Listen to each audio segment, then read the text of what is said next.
అబ్బా బయట వాతావరణం అదిరిపోయింది, లోపల కార్యక్రమం మంచిగా అవ్వాలా. Sairam Sairam. Hi brother, how are you? Hi అన్న, how are you? Fantastic. First టైమా? ఎస్, పొద్దున్నుంచి కష్టపడి అలసిపోయి వచ్చిన. కరెంట్ అయితే పోదు కదా. ఇన్వర్టర్ ఉంది. ఇన్వర్టర్ ట్రిప్ అయితే క్యాండిల్ ఉంది. పెద్ద ప్లానింగే. వర్జినా? వాయమ్మో ఓరు నాయనో, తెలుదా నా గురించి పుంజ అంటే? గూగుల్లో కొట్టియుడు తెలుస్తుంది పుంజ అంటే ఏందో. ఏంటి బా ఇక్కడ ఎవరు పట్టించుకోరా మన్ని? వస్తారు కొంచెం టైం. ఆ పుంజు పైకి అనుకో కొంచెం.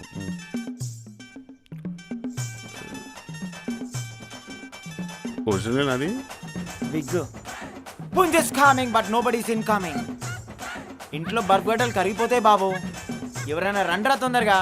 ఇప్పటికే చాలా లేట్ అయిపోయింది. హలో భయ్యా భయ్యా, హలో ఓయ్ కస్టమర్ని పట్టించుకోరా భయ్యా మీరు? అసలు కస్టమర్ వస్తే 3 cheers రౌండ్ ఆఫ్ అప్లాస్ కొట్టాలి, కానీ మీరేంది భయ్యా అసలు పట్టించుకోరు? ఓ కస్టమర్ ఇది ఓ బిజినెస్, అసలు దీని బిజినెస్ అంటారా? ఇక్కడికి వచ్చే కస్టమర్ ఎవరైనా సరే బిజినెస్ గురించి మాత్రం తక్కువ వేసి మాట్లాడకపోయా. ప్రపంచం పుట్లపచ్చుంది బిజినెస్, ప్రపంచం అంతమయ్యేదాకా ఉంటుంది బిజినెస్. ఈ బిజినెస్ కి ఆల్టర్నేట్ లేదు, దీని దరిదాపులోకి ఏది రాదు. అలాంటి బిజినెస్ దగ్గరకు వచ్చే కస్టమర్తో మాట్లాడే పద్ధతి ఇదేనా? ఇక్కడికి వచ్చే కస్టమర్లు ఒళ్ళు కువ్వెక్కిపోయో, డబ్బులు ఎక్కువైపోయో రారు భయో. అసలు ఇక్కడికి ఎన్ని రకాల కస్టమర్లు వస్తారో నీకు తెలుసా? అక్కడ ఒక తల్లికి పిల్లలకి మధ్యన నలిగిపోయి ఎటు మాట్లాడాలో తెలియక, ఏం చేయాలో తెలియక, ఎటు పోవాలో తెలియక ఇక్కడికి వచ్చి ఒక ఆడదాన్ని పట్టుకొని గట్టిగా హత్తుకొని బోర్మరేర్చే మగవాళ్ళు ఎంతమంది అనుకున్నావు? అరే పర్సనల్ కండిషన్ వల్ల, ఎకనామిక్ కండిషన్ వల్ల పెళ్లి కాక ఏజ్ బారైపోయి అసలు ఒంట్లో ఉన్న వేడిని ఎక్కడ చూపించాలో తెలియక సెగ్గంట రూపంలో బయటకు వస్తుంటే దాన్ని చల్లార్చుకోవడానికి వచ్చే మగవారు ఎంతమందో తెలుసా? ఇక్కడ చేసేది అందరూ చేసేదేనా? ఇక్కడికి వస్తే క్యాట్ రికార్డ్ జడ్చేస్తారని చెప్పేసి వేషాలు వేసుకుని, క్యాప్లు వేసుకుని, ముసుగులు కట్టుకుని, తల దించుకొని మరీ వచ్చి తలభారం తీర్చుకునేది ఇక్కడే. నీకు తెలుసా?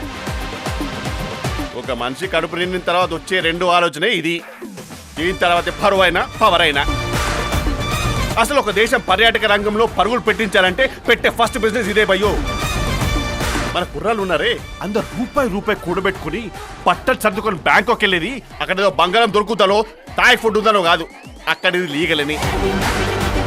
అలాంటి గొప్ప బిజినెస్ భయ్య ఇది. అలాంటి బిజినెస్ నిలబెట్టేది ఎవరు? కస్టమర్, పేడ్ కస్టమర్. అలాంటి కస్టమర్ అంటే గాడే కదా. గాడ్తో మాట్లాడే పద్ధతి ఇదేనా? ఒకసారి ఆలోచించు.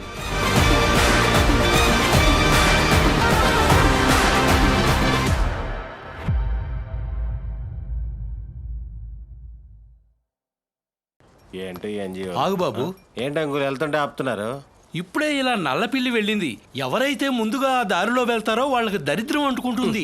ఊరుకోండి అంకుల్, ఇంకా ఈ రోజుల్లో మూఢనమ్మకాలు ఏంటి? ఏ కాలంలో ఉన్నారు? పెద్దవాళ్ళు ఊరికే చెప్తారా? బయటంతా ఏలు బియ్యలు అంటే నల్ల పిల్ల అంట. ఇప్పుడు తను ఆ దారిలో వెళ్ళింది, తనకు దరిద్రం పట్టేస్తా. నాకెందుకు అమ్మాయిని కలిసినప్పటి నుంచి తన మీద ఫీలింగ్స్ పెరిగారా? మీరు చెప్తే నమ్మలేదు కానీ ఇలాంటివి ఉంటాయి బాబాయ్.